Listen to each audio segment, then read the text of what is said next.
My name is Miranda, born in England, educated in the Netherlands, and now living in the countryside of France. About 3 years ago, my world started to turn inside out and upside down. It still is in a way. The change in how I see the world started when I was bored out of my mind and had absolutely nothing to do. With the intent to challenge my brain, I picked up a book and read a specific collection of poems. Yet quite quickly I found myself falling down a very deep rabbit hole.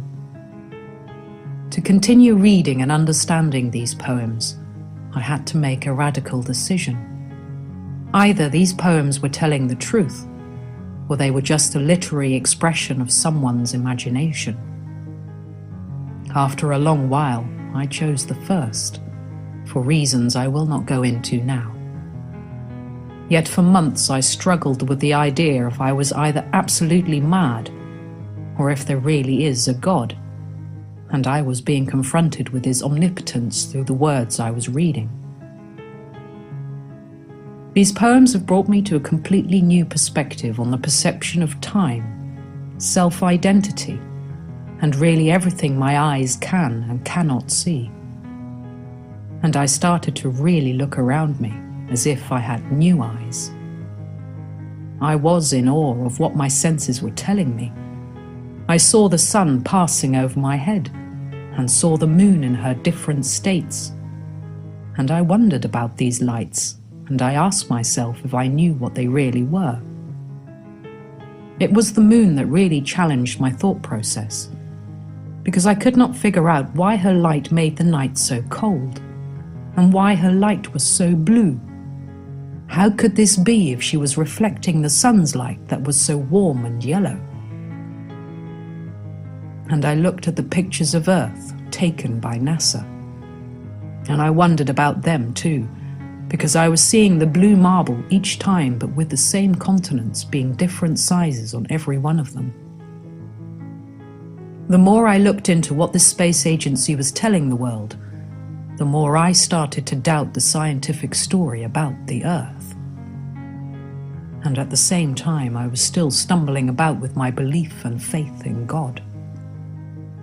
I've always considered myself as my own compass, even though my needle often points in another direction than what is commonly accepted. Yet I am human too, and I needed confirmation that I was not the only one that had questions about what was presented as reality.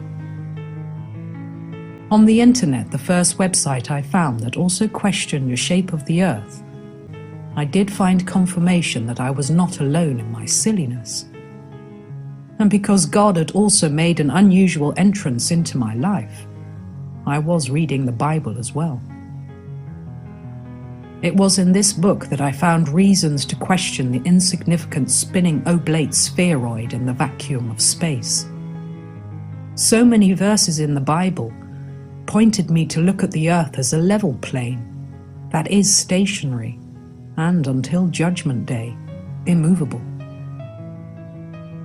So for a long time I walked around feeling like a complete lunatic, at least in my own mind. I couldn't find anyone else that thought the way I did, not even the Flat Earth Society. All they seemed to do was make Flat Earth ridiculous, just a subject for having a good laugh. Although Math Powerland made Flat Earth videos, somehow they never came up on my radar.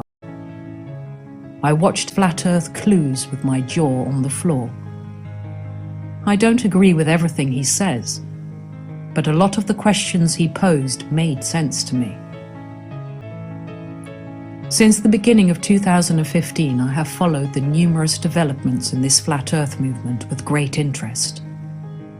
Even though I do not know where the circuit of the Earth begins or ends, and I do not know the shape and substance of the firmament above me, God has brought me to watch this movement unfold. A movement that has made me finally lose my garment of lunacy and help me continue my endless questioning of the Earth I live in and the people of it. A movement of bold minds breaking free from the bonds of worldly deceptions into the truth that is God. and I must conclude. The Lord is my rock, and my fortress, and my deliverer, my God, my strength, in whom I will trust, my buckler, and the horn of my salvation, and my high tower.